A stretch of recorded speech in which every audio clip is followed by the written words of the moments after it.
प्रेम से बोले शंकर भगवान की जय। मैया गौरा पार्वती की जय। गणपति लला नमा की जय। गुरु भाई बहना, मैं एक कथा सुनाने जा रही हूँ। इस कथा को पूरा सुनिए, रहस्य जानिए। आदि नहीं, आदि सुनने में शिवगुरु का अपमान होती है, पूरा सुनने में ज्ञान होती है। इसलिए कथा पूरा सुनिए और रहस्य जानिए। हर हर महादेव, घर घर महादेव। एक राजा थे और एक रानी थी। राजा रानी में दोनों में बहुत प्यार था। राजा साहब का 3 पुत्र था। तीनों बच्चा छोटा छोटा था। एक बच्चा 2 वर्ष का था, एक बच्चा 5 वर्ष का था और एक बच्चा 8 वर्ष का था। राजा साहब 5 प्राणी थे। एक राजा साहब का माता, एक पिता, 7 प्राणी एक राजमहल में रहते थे। बाकी राजा साहब के कई नौकर चाकर, कई दरबान, वो सब अलग थे उसी राजमहल में। राजा रानी एक पलंग पे सोए हुए थे। दूध मुहा बच्चा जो था रानी के कोरे में सोए हुई थी और 2 बच्चे दादा दादी के साथ सोया हुआ था। रानी जो थी, रानी गहरी नींद में सोई हुई थी और आधी रात के बाद 3 से 4 बजे तो रानी एक सपना देखी तो चकचहा के उसका नींद टूट गया। और जब रानी का नींद खुल गया तो अपने पति से कहती है कि स्वामीनाथ, क्या गहरे नींद में सोए हुए हैं, जागिए और मेरा बात सुनिए। राजा प्यार भरी आंखों खोलकर देखे अपने पत्नी को और मुस्कुराते हुए बोले, क्या हुआ सुंदरी, आज क्यों इतना घबराहट में बोल रही हो? रानी जो थी मुस्कुराकर बोली, नहीं स्वामी, ऐसा कोई बात नहीं था घबराने की, लेकिन आज मैंने सपने में देखा हूं कि मेरे पिताजी यज्ञ कर रहे हैं और सगर न्योता दे दिए हैं, मेरे घर न्योता नहीं दिए हैं। क्या यज्ञ में हम जा सकते हैं? लगता है मेरे घर न्योता देने के लिए भूल गए हैं। ऐसा बात सुनकर राजा कहने लगे, सुंदरी, तुम नहीं जानती, तुम्हारे पिता यज्ञ कर रहे हैं, पता नहीं किस कारण से तुम्हारे घर निमंत्रण नहीं दिए हैं, तो क्यों जाना? जाने का कोई जरूरत नहीं है। रानी कहती है कि नहीं स्वामीनाथ, हम अवश्य जाएंगे। मेरे बिना आज्ञा कैसे पूरा हो सकता है? मेरे पिता लगता है किसी को भेजे होंगे और मेरे पास वो चिट्ठी देने से भूल गया, इसीलिए हम अवश्य जाएंगे। राजा बोले कि तो ठीक है, जाने को लिए कहीं रही हो तो सवेरा हो चुका है, जल्दी से मायका जाने का तैयारी कर लो, पुआ पकवान बना लो, रास्ते का खाना बना लो और तुम्हें 4 का हार दे देते हैं, 1 डोली दे देते हैं, 1 दरबान जो है वो तुम्हारे साथ जाएगा घोड़े से। जाओ, तुम्हारा मैते के तक वो छोड़ देगा और वो वापस आ जाएगा। रानी बोली, राजा साहब स्वयं आप नहीं चलेंगे? राजा मुस्कुराते हुए बोले, सुंदरी, तुम जा सकती हो, बिना निमंत्रण के भगवान महादेव भी नहीं पहुंचे थे और पार्वती का भी कोई पूछ नहीं हुआ था, उन्हें प्राण देना पड़ा था अग्नि में कूदकर। तो भला हम एक साधारण मानव कैसे जा सकते हैं? नहीं जाएंगे। रानी बोली, स्वामीनाथ आप चाहे जो कहें, हम तो अपना मायके जाकर ही रहेंगे।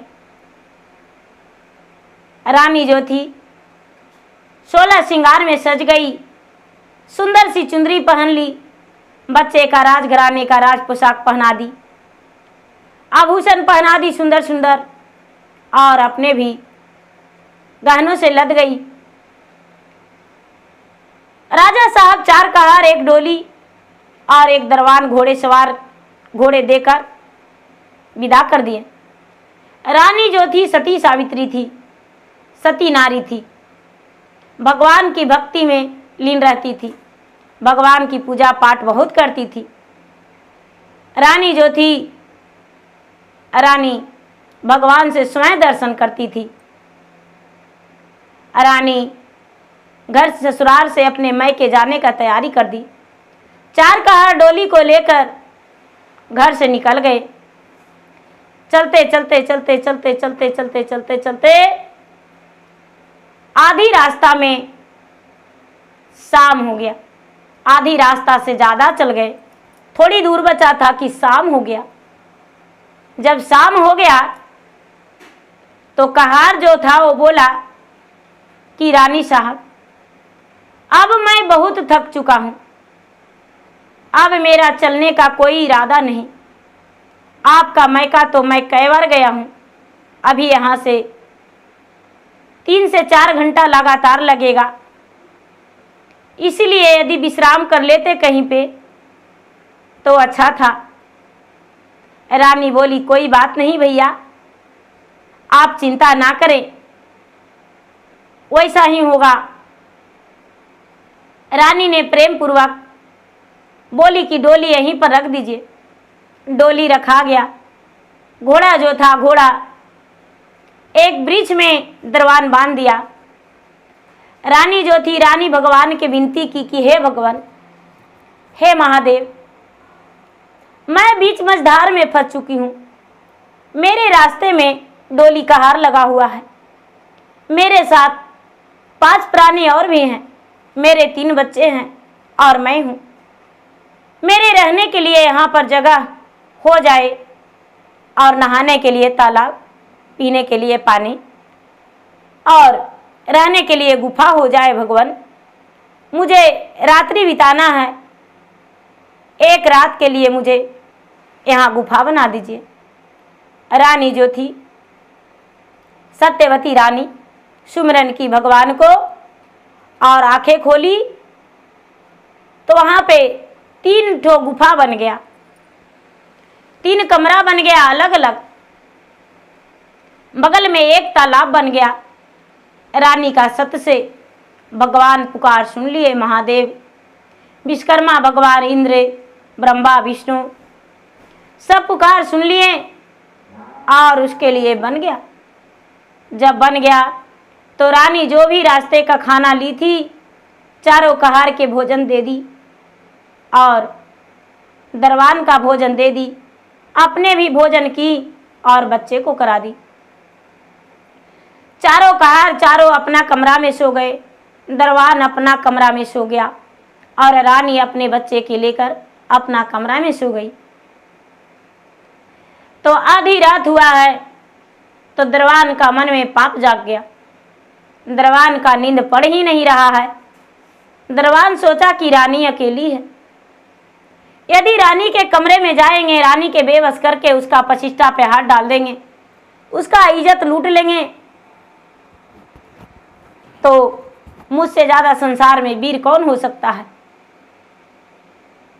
आज तो यही मुझे करना है। राजा के पास तो सारा दिन नौकरी करते हैं एक दरवानी का, लेकिन आज मुझे मौका मिला है तो इस मौका गंवाने नहीं देंगे, मौका हाथ से जाने नहीं देंगे, मेरा मौका निकल जाएगा। ये दरवान जो था रानी के कमरे के पास दरवाज़ा इसका ढकढकाने लगा।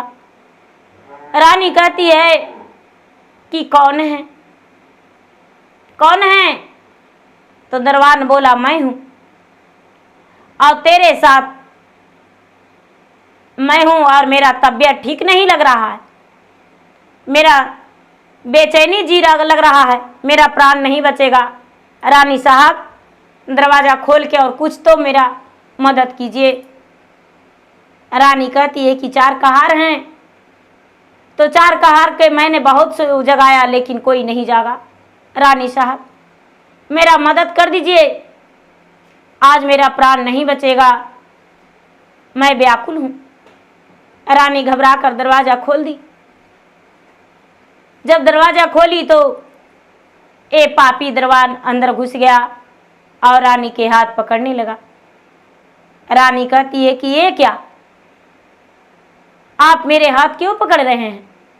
दरवान बोला, अरे मैं आज तुम्हारे साथ रहती भोग करूंगा, आज चाहे मेरा प्राण जाए या रहे, लेकिन मैं अपना सपना पूरा करके ही रहूंगा।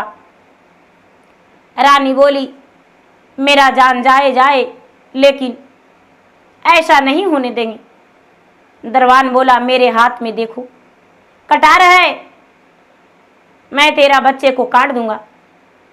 रानी कहती है कि काट दो, इसके लिए कोई दिक्कत नहीं, लेकिन हम अपना प्रतिष्ठा नहीं गंवाएंगे। ए पापी दरवान, एक बच्चे को काट दिया, उसका शरीर खून से लथपथ हो गया।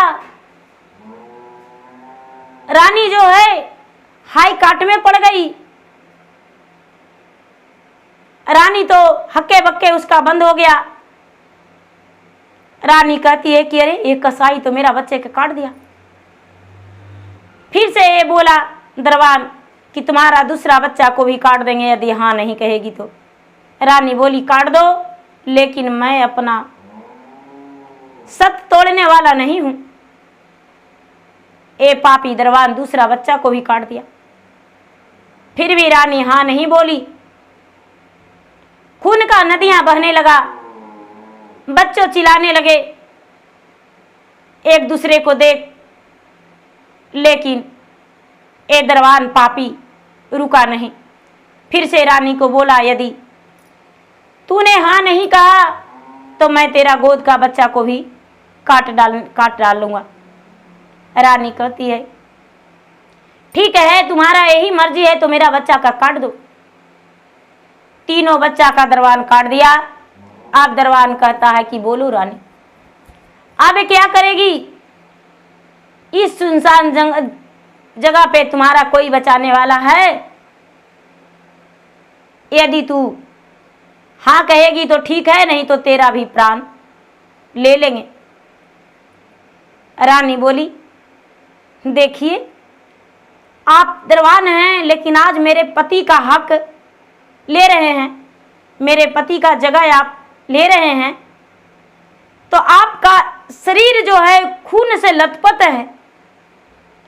मेरे 3 बच्चे हैं, तीनों बच्चे का लाश यहाँ पे पड़ा है। आप ऐसा है कि सबसे पहले तालाब में जाकर स्नान कर लीजिए और स्नान करके और उसके बाद मेरे साथ रति भोग कर लीजिएगा।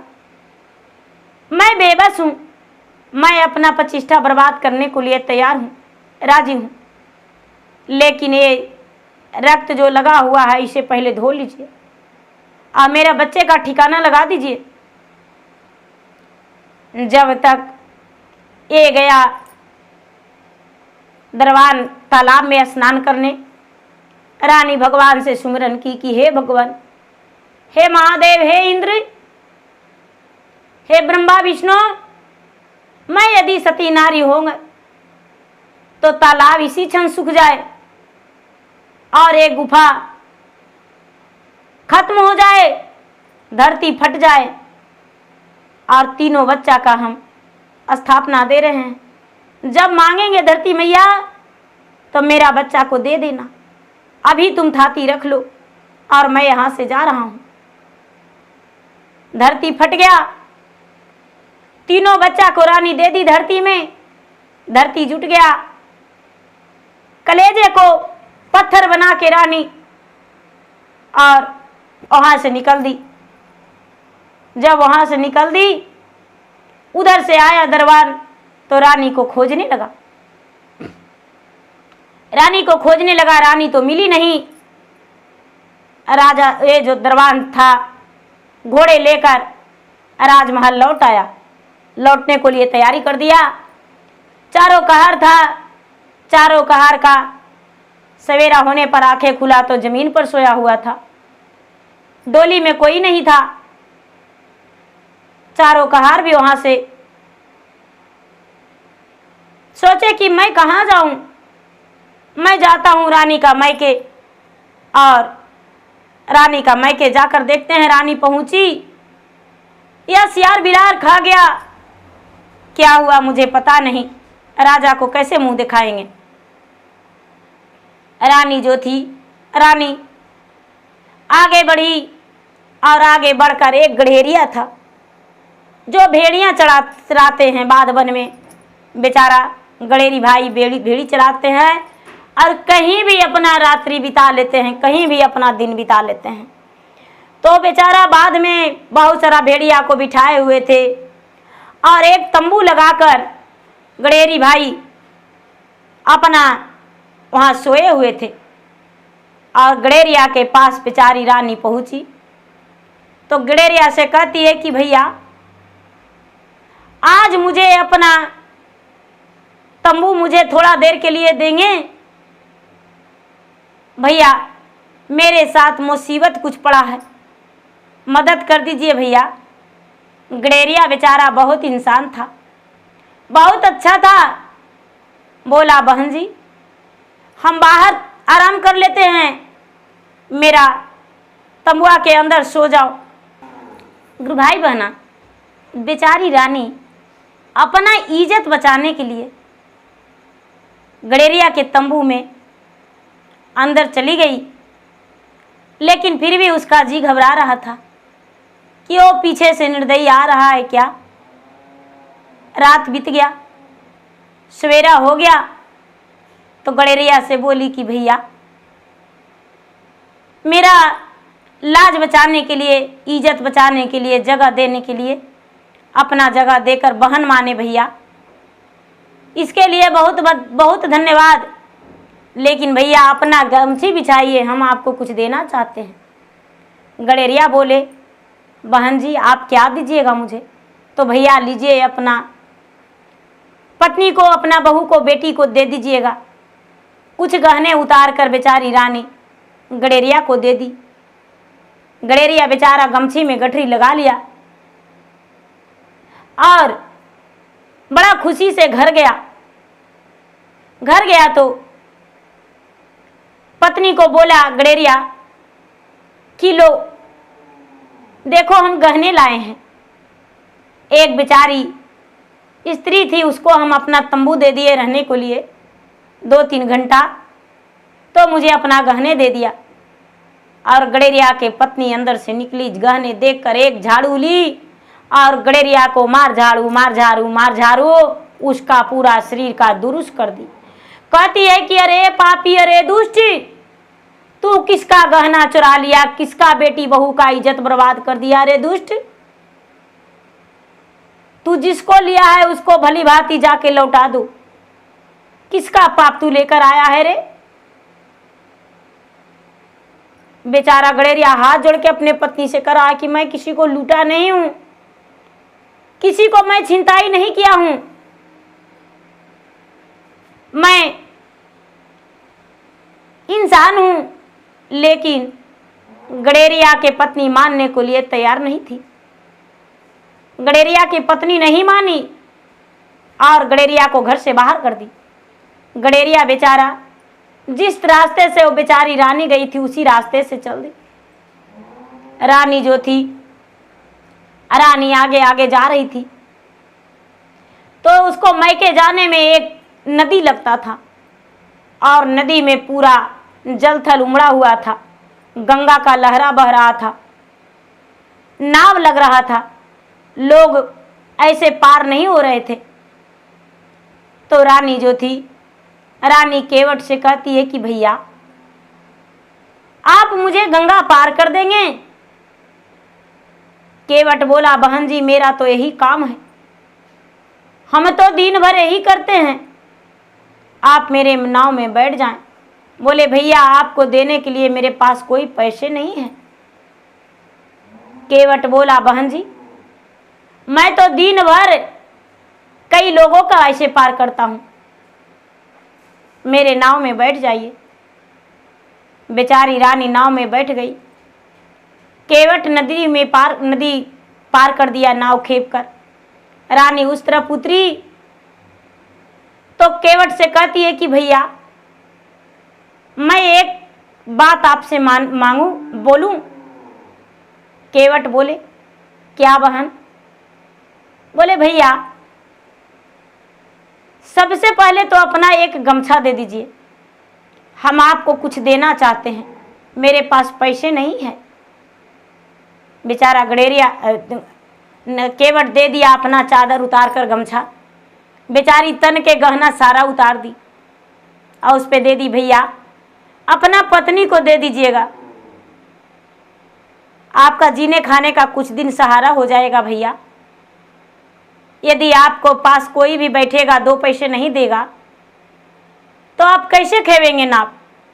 गडेरिया बड़ा खुश हो गए।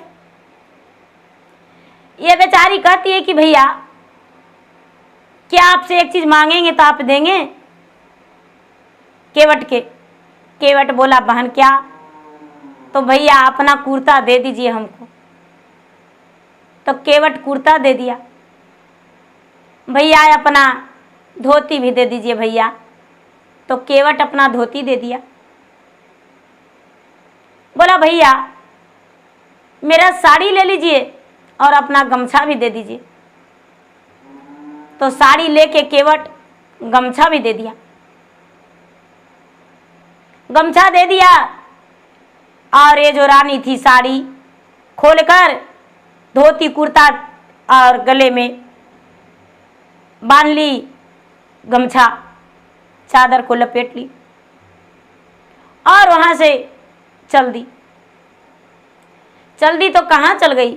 अपने पिता के घर चल गई मर्दों का भेष में। मर्दों का भेष में अपने पिता के घर गई और जहां पर मर्दों लोग बैठे हुए थे वहीं स्वयंवर में बैठ गई, यज्ञ जहां हो रहा था।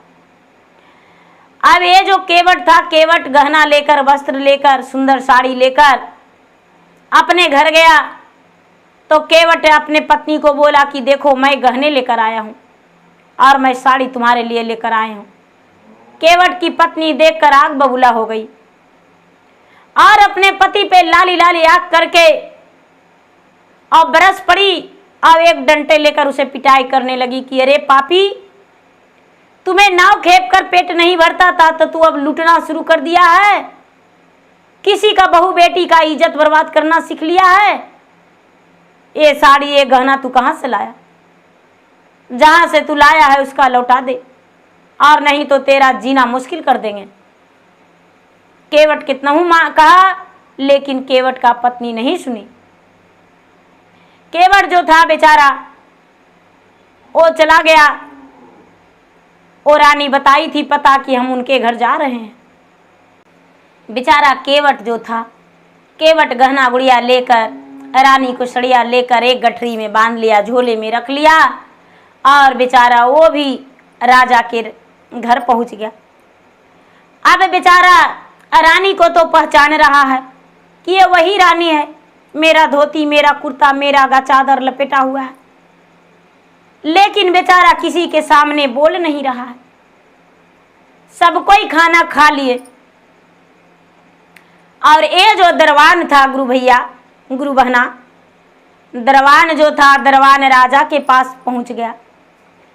चारों जो कहार थे, चारों कहार इसी राजा के पास आ गए जिनके पास यज्ञ हो रहा था, यानी रानी के मैके आ गए।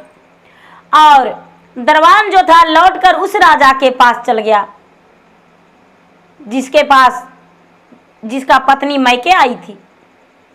जाके उनसे बोला कि राजा साहब आपकी पत्नी कहाँ चली गई, कोई पता नहीं, हमें तो समझ में नहीं आ रहा है, आपकी पत्नी गई तो कहाँ गई? रात में सोई थी और सवेरे लापता था,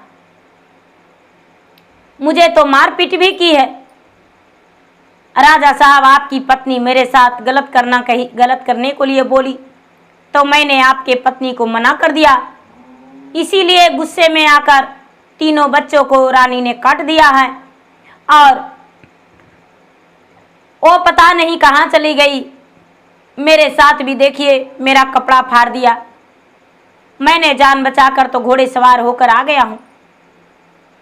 राजा गुस्से में होकर आग बबूला होकर और घोड़े सवार होकर अपना ससुराल पहुँच गए। सभी बैठे हुए थे, लेकिन राजा किसी से नहीं पूछ रहे हैं कि मेरा पत्नी आई है या नहीं।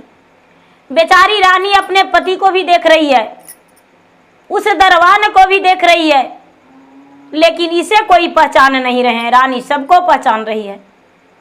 दिन भर खाए पिए रात में सोने का समय हो गया, 10 बज गया, 11 बज गया। तो कुछ लोग कहते हैं कि भाई हम लोग तो कितने लोग हैं, रात कटने के लिए कुछ कहानी कहिए जिसमें रात मेरा कट जाए अच्छा से। तो कुछ लोग कहते हैं कि मुझे कहानी नहीं आता है। बड़ी लोग कह दिए कि हमको कहानी नहीं आता है।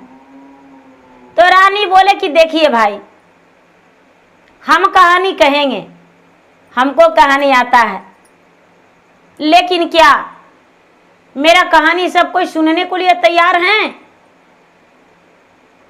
तो कोई भी तो बेचारा एक केवट और एक गडेरिया जान रहा था कि ये रानी है। सारे लोग बोले कि भैया कहिए। बोले कि देखिए मेरा ऐसा कहानी है कि इसमें छेड़ होगा, और यदि छेड़ होगा तो हम कहानी नहीं कहेंगे। सारे लोग बोले कि आप कहानी कहिए, आपको कोई नहीं कुछ कहेंगे। रानी कहती है कि देखिए भैया, एक राजा थे और वो अपने पत्नी से बड़े प्यार करते थे, उनका 3 बच्चा था। तो राजा जो थे, रानी स्वप्न में देखी उसका पिता यज्ञ कर रहे थे। तो रानी अपने पति से बोली कि हम मैके जाएंगे। तो राजा कहते हैं कि हम लेकर नहीं जाएंगे, तुम अकेली चली जाओ, तुम्हारे पिता मुझे चिट्ठी नहीं दिए हैं, कोई संदेशा नहीं दिए हैं। तो रानी अकेले जाने को लिए तैयार हो गई। राजा डोली कहार से भेज दिए। तो इसका जो पति थे वो चिटक गए, कहते हैं कि अरे आप देखने गए थे कि रानी स्वप्न देखी थी? और अपने पति से बोली और उसका पति साथ में नहीं आए। तो बेचारी रानी कहती है कि मर्दों के भेष में कि देखिए भैया, अब हम नहीं कहेंगे, मेरा कहानी में छेड़ आ गया। सारा लोग कहने लगे नहीं नहीं राजा साहब, भैया कहिए कहिए कहिए। ये जो बेचारी रानी थी मर्दों के भेष में कहानी आगे बढ़ाई कि उसका पिता नहीं संदेश दिए, फिर भी वो बेचारी मैके आ रही थी। तो उसका पिता कहते हैं कि आप ही जानते थे कि हम संदेश नहीं भेजे थे, आप कैसे जान गए? तो फिर रानी कहती है कि देखिए 2 छेड़ हो गया, अब हम नहीं कहेंगे। फिर लोग हाथ जोड़ी किए, नहीं नहीं आपका कहानी में बहुत बड़ा रहस्य है, कहिए कहिए। ये देखिए रास्ता में चलते चलते शाम हो गया। तो रानी सती थी, भगवान से विनती करके 3 कमरा बनवाई और 1 तालाब। 4 कहार अलग सो गया और 1 दरवान अलग, रानी अलग। दरवान का मन में पाप जाग गया। तो आधी रात में जो दरवान था रानी के पास पहुंचा और रानी के पास पहुंच के दरवाजा खोलाया कि मैं बहुत बीमार हूं, ओ पापी। लेकिन बेचारी रानी बोली कि भाई बोलो कहार से। तो बोला कि वो नहीं जाग रहा है। दरवाजा खुलवा दिया, रानी खोल दी। और जब खोली तो उसके साथ इज्जत लूटने का बातें करने लगा। तो रानी अपना इज्जत बचाने के लिए बेचारी बहुत कोशिश की। दरवान जो था 3 बच्चा के रानी को काट दिया और 3 बच्चा के काट के बोला कि अब इतना ही पर। दरवान कहता है कि आप ही देखने गए थे, दरवान काट दिया था से। गलत बात है, आप झूठा हैं। बेचारी मर्दों के भेष में रानी कहती है कि देखिए भैया 3 छेड़ हो गया, अब हम नहीं कहेंगे। सारा लोग कहने लगे नहीं भैया आपका कहानी रहस्यमयी है, आप कहिए। बेचारी रानी कहानी कहने लगी, आगे बढ़ती है कहानी कहने के लिए कि देखिए भैया 3 बच्चा के काट के और दरबान छोड़ दिया। उसके बाद रानी के साथ रति भोग करने को लिए बोला तो रानी बोली कि जाके स्नान करो, खून से तेरा लथपथ शरीर है तो हम तेरे साथ कैसे सोएंगे। मेरा बच्चा का लाश पड़ा हुआ है, मेरा बच्चा का लाश का ठिकाना लगा दो। रानी तो सती थी। रानी भगवान से सुमरन की कि भगवान मेरा जो तालाब दिए हैं वो तालाब सूख जाए, जैसे जमीन था उसी तरह हो जाए, गुफा खत्म हो जाए। धरती मैया फट जाओ, मैं अपने बच्चे का थाती देता हूँ। धरती फट गया, 3 बच्चा का रानी थाती दे दी। तालाब सूख गया तो वो तो स्नान कर नहीं पाया, कमरा जो था कमरा खत्म हो गया। बेचारी रानी वहां से चल दी। रानी चल दी और चलते चलते चलते चलते थोड़ा दूर में एक गड़ेरिया था। बेचारा तंबू डाल के और बेचारा आराम कर रहा था, आराम कर रहा था। और बेचारी रानी गई और रानी उसके बोला कि भैया मुझे ज़्यादा नहीं, रात 2 घंटा 3 घंटा बिताने को लिए दे दो जगह भैया। गड़ेरिया बोला बहन हम बाहर आराम कर लेंगे, बैठ के बिहान कर लेंगे, लेकिन तुम मेरा तंबू के अंदर चली जाओ। बेचारा गड़ेरिया जगह छोड़ दिया और रानी जाके अंदर सो गई। जब सवेरा हुआ तो बेचारी रानी कहती है कि भैया गमछा बिछा दो, कुछ हम गहना दे देंगे। जब गहना दिया तो गड़ेरिया लेकर बड़ा खुशी होकर घर गया तो उसका पत्नी उसको जीना हराम कर दिया कि किसी का तू इज्जत लूट के आया है। स्त्री रहे तो ऐसा कि स्त्री देखा कि मेरा पति गहना लेकर आया है तो लालच में नहीं फंसी, अपने पति के 10 बातें सुना दी। पति जो था बेचारा दौड़ा दौड़ा जा रहा है रानी के साथ, लेकिन रानी मिलेगी तब तो गहना देगा। गड़ेरिया बोलता है कि हम ही तो हैं भैया, हम ही हैं, हम ही तो गहना लेकर आए हैं। बोले कि देखिए फिर छेड़खानी हो गया, हम नहीं कहेंगे। बोले नहीं भैया कहिए कहिए। गड़ेरिया बेचारा थर थर काँप रहा है कि देखिए गहना लेकर हम ही आए हैं, मेरा पत्नी जो है झाड़ू से मार मार के दुरुस्त कर दी है। बोले कि देखिए वहां से रानी चली तो नदी के पास आई, एक केवट नाव लगाया हुआ था और नाव पर जो केवट खेव रहा था तो बेचारी रानी चढ़ी, पार हो गई। केवट से बोली भैया धोतिया दे दीजिए, कुर्तावा दे दीजिए, गमछवा दे दीजिए और मेरा गहना और वस्त्र ले लीजिए। सारा चीज बेचारी मर्दों का भेष में हो गई और सब कुछ दे दी। तो बेचारा केवट भी लेके गया तो उसका पत्नी भी मार मार के दुरुस्त कर दिया है, वो भी लेकर आ गया। तो बेचारा केवट कहता है कि हे रानी साहब हम आपसे हाथ जोड़ते हैं, मेरा रानी मारे हैं जो देखिए, मेरा पत्नी मारी है जो देखिए मेरा पिठिया फट गया है, मेरा देखिए पिठिया फट गया है, मेरा हथवा देखिए टूट गया है, मेरा पैर कहना नहीं कर रहा है, हम ही हैं, अपना वस्त्र और अपना गहना ले लीजिए, हम ही हैं। जब तक गुरु भाई बहना दरबान जो था सो भागने लगा। अब राजा कहते हैं कि जल्दी से दरबान के पकड़ो, दरबान के जल्दी से पकड़ो। लोग दरबान के पकड़ के और रखें, उनको रस्सा लगा दिए, दरबान को रस्सा लगा दिए। और जो केवट था, केवट बेचारा गहना दे दिया, वस्त्र दे दिया और धोती कुर्ता ले लिया।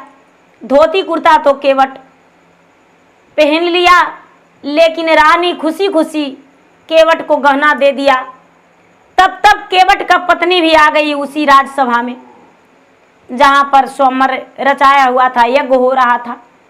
केवट के पत्नी के रानी हाथ जोड़ी करके कहती है कि बहन जी, आपका पति धर्मी है, दिन भर नाव खेपते हैं गंगा में, मेरा थोड़ा सा गहना आप स्वीकार कर ले दान के रूप में। ये मेरे भाई हैं, अब मैं इनका धर्म का बहन हूँ। थोड़ा गड़ेरिया की पत्नी भी आ गई हूँ तो उसे भी दे दिए। दोनों खुशी खुशी अपना घर लौट गए। अब राजा कहते हैं कि भाई मेरा बच्चा का तू कहाँ रखी हो, मेरा बच्चा कहाँ है। ये रानी जो थी, रानी सती, उसके पिता कहते हैं कि मेरा नाती का कहाँ काट के भरा है, चलो दिखाओ। दरवान का तो रस्सा लगा के पेड़ में बांध के छोड़ दिए। अब वहां गए जहां पर गुफा था, चारों कहार कहता है कि भैया हम ही वो कहार हैं जो रानी को डोली करके ला रहे थे। रानी तो इज्जत प्रतिष्ठा से मुझे भोजन कराई, हम कमरे में सो गए, हमें कुछ नहीं पता है। सब लोग वहां पर गए, बहुत सारे लोग गए, यज्ञ हो रहा था, बहुत सारा लोग गए। रानी जाके विनती करके भगवान से कहती है कि हे धरती मैया, हे महादेव, हम आपको कुछ थाती दिए हैं, यदि धरती फट जाए तो उस थाती मेरा दे दीजिए, जो कि मैं उस थाती को बाहर निकाल सकूं। धरती फट गया, तीनों बच्चा मरा पड़ा था, गर्दन कटा हुआ था, खून से लथपथ था। लोग निकाले, रानी जो थी, रानी तीनों बच्चे का मुड़ी जोड़ दी और अंगुली चीर के भगवान के नाम लेकर और उसका मुख में डाल दी। तीनों बच्चा हर हर महादेव करते उठकर बैठ गया। सारा लोग रानी को शाबाशी दिए और इसको सती कह के पुकारने लगे। सती कहने लगे, राजा अपने बेटी से क्षमा मांगे कि बेटी, मुझसे बहुत बड़ा गलती हो गया कि मैंने तुम्हें यज्ञ में नहीं बुलाया, यदि यज्ञ में बुला लेती तो इतना बड़ा घटना नहीं घटता। रानी का जो पति थे वो कहने लगे कि मैंने तो दरबान के बातों में आकर मैंने तुम्हें पे शक कर लिया था, लेकिन हे रानी मुझे क्षमा कर दो, तू मेरा जो पत्नी है वो सती है। अब गुरु भैया बहना वहां से लोग आए और दरबान को दोनों हाथ काट लिए, दोनों हाथ काट के और बोले कि जाइए मेरे राज से विदा हो जाइए। दरबान का दोनों हाथ कट गया, सजा में कोई कारागार नहीं और मौत का सजा नहीं। दरबान दोनों हाथ के बिना हो गया और वहां से चल दिया। दरबान अपना घर गया। लोग जो था, लोग उसे सब कोई जान गए उसका हकीकत। रानी भी अपना ससुराल वापस आ गई तीनों बच्चे के साथ। मान सम्मान से उसके माता पिता सब परिवार विदा किए और रानी वापस अपना घर आ गई। चारों कहार जो थे डोली कहार करके रानी को लेकर आए। राजा घोड़े सवार होकर आए। दरबान को सजा मिल गया। तो गुरु भाई बहना, मेरा वीडियो अच्छा लगे तो मेरा वीडियो का लाइक करें, शेयर करें।